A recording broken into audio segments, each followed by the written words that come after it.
Hello everyone, and welcome to another episode of Cut Rate Commander, the series where we take a look at low-price commanders and make budget decks with them. My name is Grazzet, and today we'll be looking at a build featuring the aptly named Rakdos Spike Gang leader, Massacre Girl Known Killer. As usual though, be sure to like, comment, and subscribe if you like this content. Consider supporting the channel directly, either via my Buy Me a Coffee or Game Nerds affiliate links in the description if you really like it, and be sure to stick around until the end of the video to see what builds we'll be covering next. So with that out of the way, let's start by taking a look at the commander and playstyle.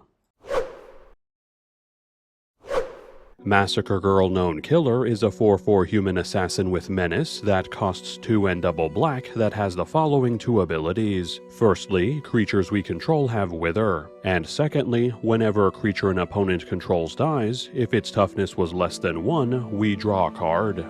Breaking down her core stats, our commander is sporting a mid-weight CMC with a standard stat block for her cost, along with built-in menace as a form of pseudo-evasion to make her harder to block effectively, and a pair of abilities focused around depleting our opponent's creature stats in order to generate us value. Taking a closer look at her second ability first, since it more or less sets the tone for her entire playstyle, it incentivizes us to use toughness reducing removal effects and wipes over more traditional removal so we can generate card advantage as we use them, turning our single target toughness reducing spells into cantrips, and our toughness reducing board wipes into ways to reload our hands. And that's on top of these effects already bypassing common sources of protection such as indestructible and regeneration in order to bring down otherwise resilient targets. And her first ability contributes nicely to this as well, as it turns every single one of our creatures that we swing in with or block with into sources of -1/-1 counters as they inflict damage, allowing us to aggressively swing into more established boards and force our opponents to either take damage or block our creatures at the cost of permanently weakening their creatures as they do so, drawing us cards outright if the creatures trade thanks to our commander's passive, or, if not, softening those creatures up so that our subsequent attacks and/or toughness reducing spells and effects can finish them off, while they in turn deal less damage to us if they swing in. And it should be noted that Wither doesn't just apply to damage dealt in combat, but any damage our creatures inflict, allowing us to turn creatures with single target and AoE damage dealing effects into ways to permanently weaken our opponent's creatures outside of attacks or blocks. So, as we can see based on her abilities, Massacre Girl Known Killer is a commander that cares about toughness reducing effects to remove our opponent's creatures with in order to generate us value in the form of card advantage. So in this build we'll do just that by including a variety of one-time single target and AoE toughness reducing effects to pick apart our opponent's boards as we need to, as well as a variety of passive and over time stat reducing effects to weaken/eliminate our opponent's boards with their mere presence on the battlefield. Then, in order to take advantage of all the creature removal we'll be bringing to bear against our opponents, we'll also be adding in a variety of on-death payoffs to generate us more value and/or to inflict more damage against our opponents as we decimate their creature base, as well as a handful of ways for us to quote-unquote gift our opponents weak tokens for us to passively kill off and generate even more value off of said payoffs, enabling Massacre Girl to turn the battlefield into a blood-soaked festival of violence that only the strong, aka our creatures, will be able to survive. So let us make our way to the base of the Vitu-Ghazi World Tree on the plane of Ravnica, where we'll find Massacre Girl and Judith locked in deadly combat, their blood splattering on the cobblestones at their feet as Massacre Girl's barbed knife and Judith's spiked chain found their mark. This was what Massacre Girl lived for, not the grand schemes Judith played, not the politics of the guilds, not for power, not for fame, but this moment, where the pain she received and dealt was all that mattered. Every drop of blood was ecstasy, every cut was euphoria beyond comprehension, and as she saw the fury and hatred in Judith's eyes as she lashed out again with her chains, her deranged smile grew even wider. It seemed that despite her having tried to usurp their patron, Judith was a true member of the cult of Rakdos after all, the irony causing Massacre Girl to release a deranged laugh as she twisted around the incoming blow. What a shame that she had to die here, but at least it would make it more fun for her. So, now that we know a bit more about the commander and playstyle, let's start looking at the deck itself by starting with the creatures. Starting off our creature category with a pair of single-target, toughness-reducing entrants to help us precisely pick off our opponent's creatures with, we'll be running Skinrender, who on ETB dumps 3 -1/-1 counters on a creature to outright remove up to mid-sized threats while permanently weakening bigger ones, and a legend Drana Kalastria Bloodchief, whose activated ability allows us to repeatedly use her to pick off targets at flash speed so long as we have the mana to pump into her, all while empowering her evasive stat block so she can crack in even harder as she does so. Then, as mass toughness reducing entrants that we can use to reduce huge swaths of our opponent's creature's toughness all at once, we'll be adding in Midnight Banshee, which passively distributes -1/-1 counters to all non-black creatures each turn to continually weaken our opponent's boards with, while leaving our board state largely untouched. Ascendant Evankar, who again weakens all non-black creatures, this time by serving as an anti-lord for them, while simultaneously empowering our board as a mono-black lord for additional damage output. Primaris Eliminator, whose opponent-specific AoE toughness reduction is perfect for dealing with boards with lots of small bodies, and should we encounter a creature too big to be brought down with our toughness reducing effects, we can use its more traditional removal mode to deal with it instead. And Massacre Worm, whose ETB enemy-only mini-wipe is decent at dealing with all the small creatures on the board, and, once it's down, functions as a non-death payoff that turns every creature our opponents lose into additional life loss for them to whittle down their life totals even faster.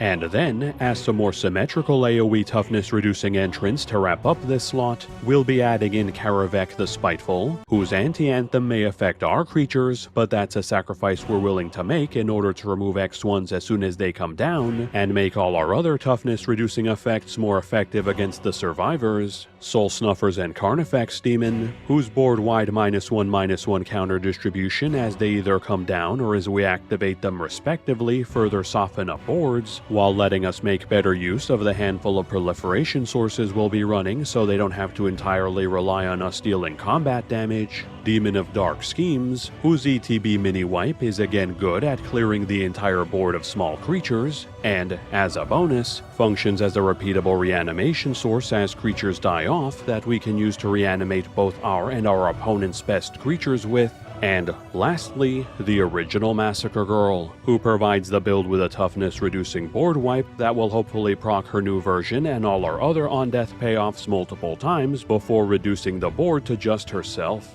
Now, with all our toughness reducing creature entries covered, let's switch gears for a moment onto some creatures we'll be adding in so they can quote-unquote gift our opponent's small token bodies for us to passively destroy and generate value off of, such as Hunted Bone Brute, whose 6/2 stat block lets it trade with or at least severely weaken almost anything in combat, while the 2/1/1s it gifts an opponent will passively die off to any of our AoE toughness reducing effects to provide us with additional card advantage. Slaughter Specialist, which grows itself with +1/+1 counters as our opponent's creatures die off, and kicks off that process by giving each opponent a 1/1 so we can start building it up immediately. And Clackbridge Troll, whose massive hasty and trampling stat block is usually kept in check with the tokens it gives our opponents so they can sack them to tap it down, but since those tokens won't last very long against us, they'll be forced to either sack real creatures to avoid taking big damage, generating us card advantage in doing so, or have an 8/8 trampler swing into them each turn, either of which we're fine with.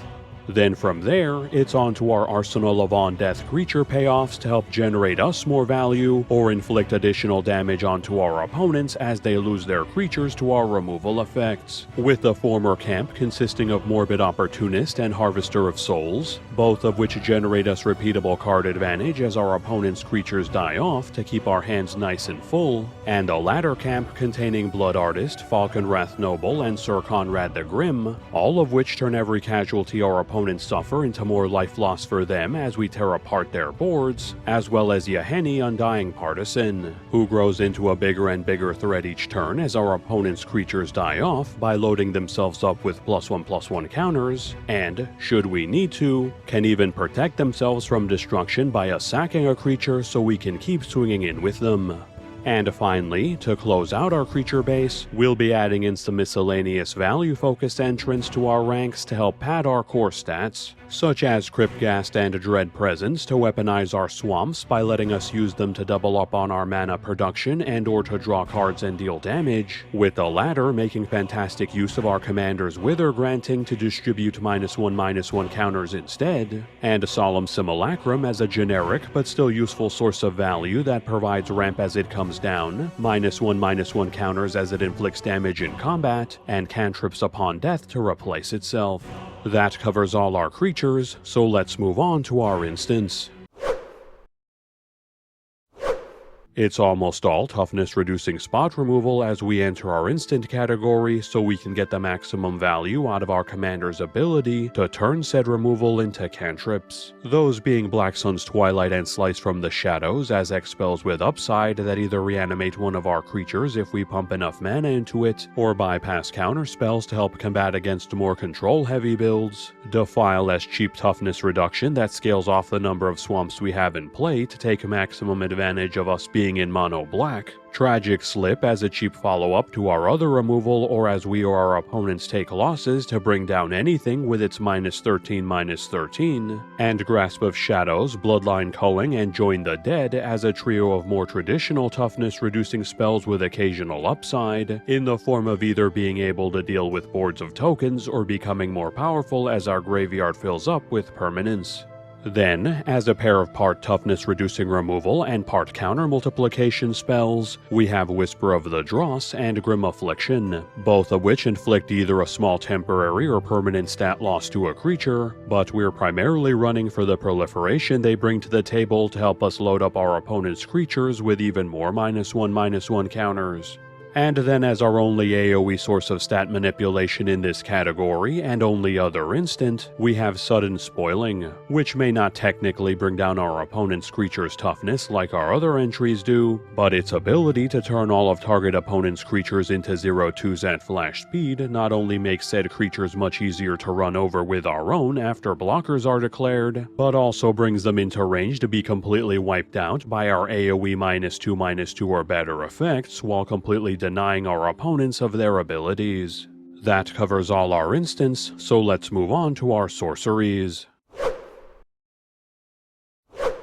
Returning yet again to single target stat reducing spells as we enter our sorcery category, we have two entrants this time around in the form of Drown and Ichor, which may be slow but is relatively cheap for the stat reduction it provides and proliferates on top of that to help spread our counters, so we'll run it, and Incremental Blight, which may have a heavy mana cost but does spread a considerable amount of -1/-1 counters across multiple bodies, making it superb at removing multiple targets at once, weakening several creatures simultaneously, or a combination of the two depending on what we need. And then pivoting back into AoE sources of toughness reduction to level the board with while drawing us a boatload of cards, we have Black Sun Zenith as a scalable and potentially reusable source of AoE -1/-1 counters to permanently weaken and or clear the board with, Nuclear Fallout and Mutilate as a pair of until end of turn stat reducing entries that become more powerful as we either pump more mana into them or as we build up our land base, with the former also causing radiation for additional damage on top of that,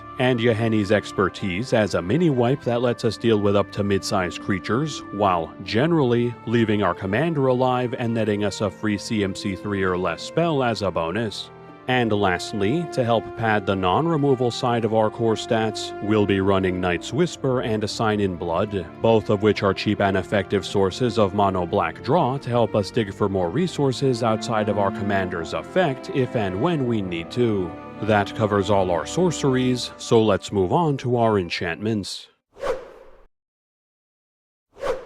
Unsurprisingly, coming back to even more stat-reducing entries as we kick off our enchantments, the only two that made it in here will be the single-target aura Screams from Within, which will easily be able to bounce from target to target as said targets die off, thanks to all our other passive and active sources of stat reduction to get the most use out of it, and the AoE anti-anthem Night of Soul's Betrayal, which outright makes it impossible for X1s to hit the board without dying instantly, and only gets better alongside despite our other anti-anthem effects to make our opponent's boards almost impossible to build up with anything but the biggest creatures, which will themselves be weakened considerably. Then, as a pair of -1/-1 counter-centric payoffs to take advantage of the counters our creatures will be spreading thanks to our commander, we have Nest of Scarabs and Blowfly Infestation. The former turning every single counter our creatures and spells inflict onto our opponent's creatures into 1/1 bodies with Wither themselves thanks to Massacre Girl to further crack into our opponents with, and the latter ensuring that our -1/-1 counters don't all go to waste when the creature in question dies off by spreading one of those counters to another creature to help keep our opponent's boards weakened.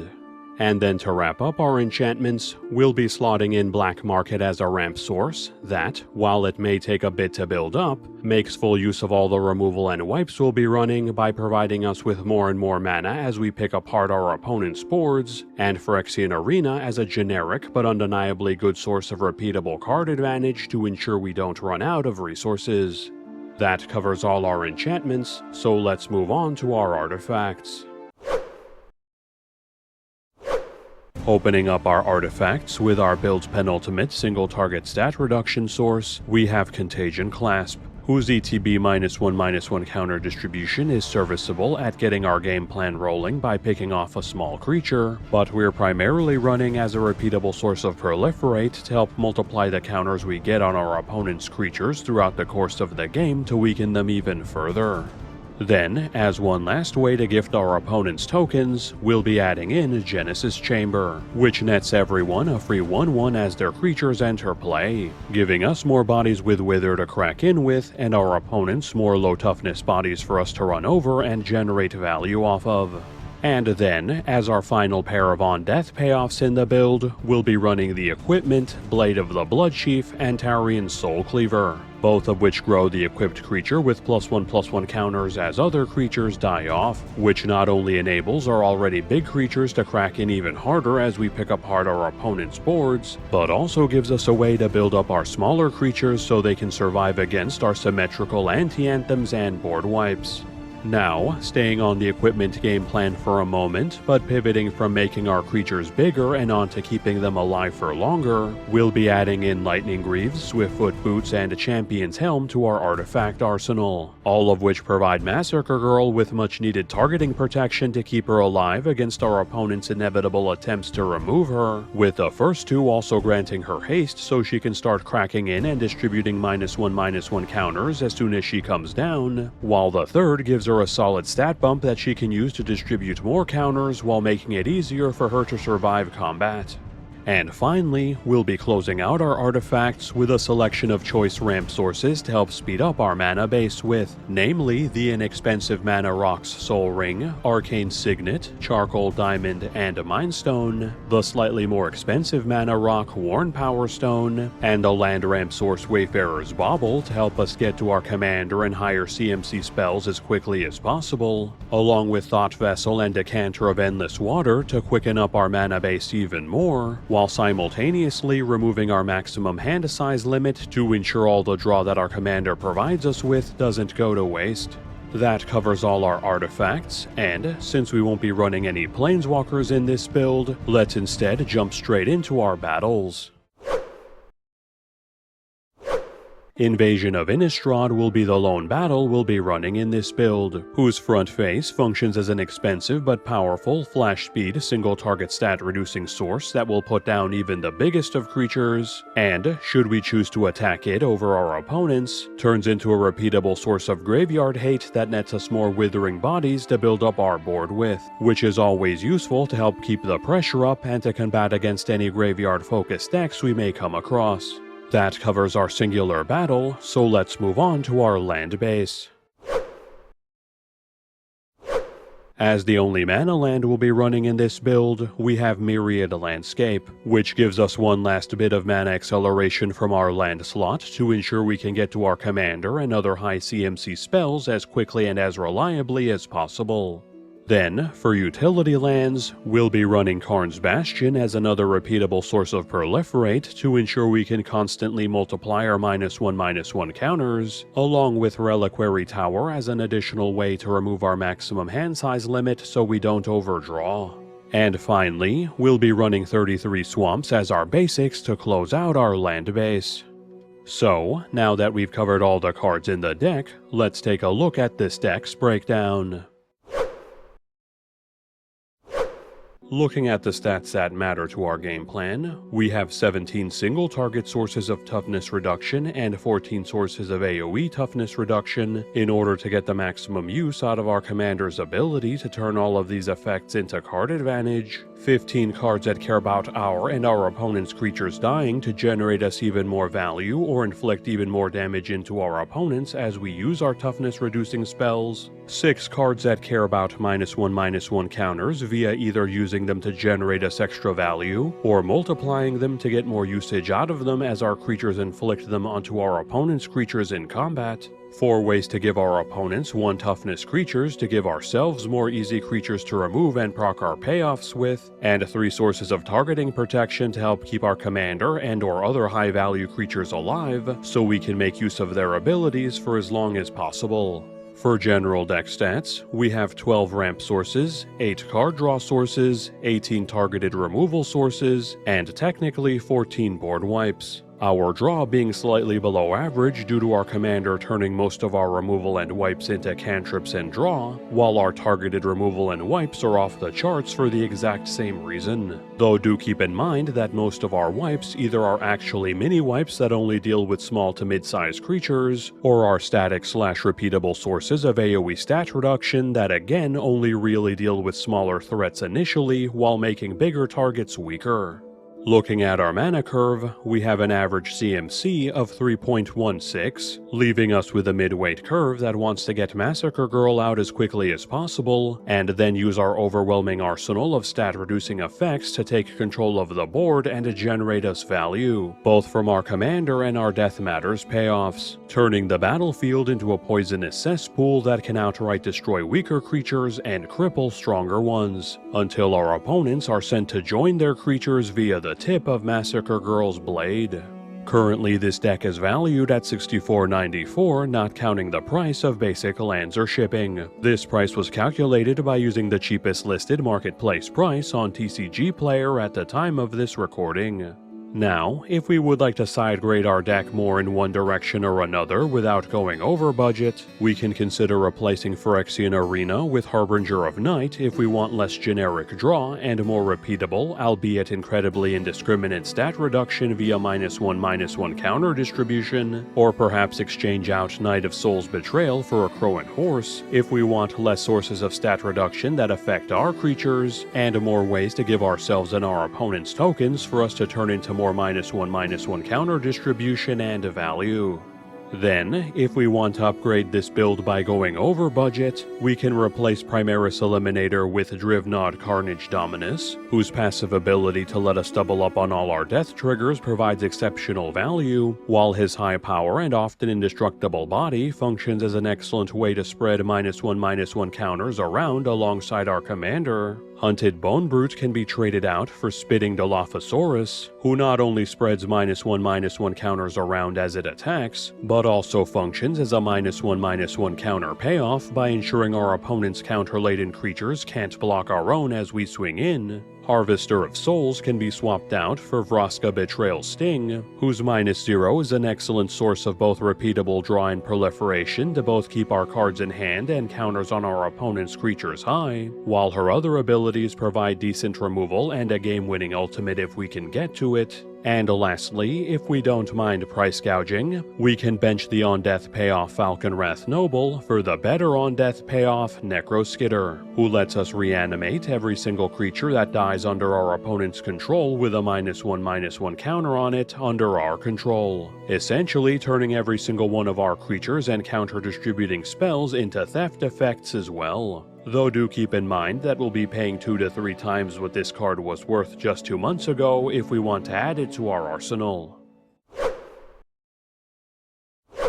Thanks everyone for sticking around until the end of the video. Firstly, before we continue, I'd like to take a moment to thank all of the channel subscribers for having helped the channel reach its 18.9k subscriber milestone. Sincerely, thank you all for your continued support, as this channel could not keep growing without it. So, with Massacre Girl covered, it looks like we've made our way back to Precon Upgrade Season yet again, with the 4 Precon decks for the Outlaws of Thunder Junction set being the next ones that we'll be tackling. So look forward to those 4 builds coming soon before we return back to our regularly scheduled builds. And again, before we close out, be sure to like, comment, and subscribe if you enjoy this content. Consider donating to buy me a coffee or use my Game Nerds affiliate link if you want to support the channel directly. And if you'd like to see more videos like this one, either click on the videos floating around my head for the latest builds, or click on the card above for a playlist of all the deck techs I've made so far. And with that, have a good one folks, and stay safe.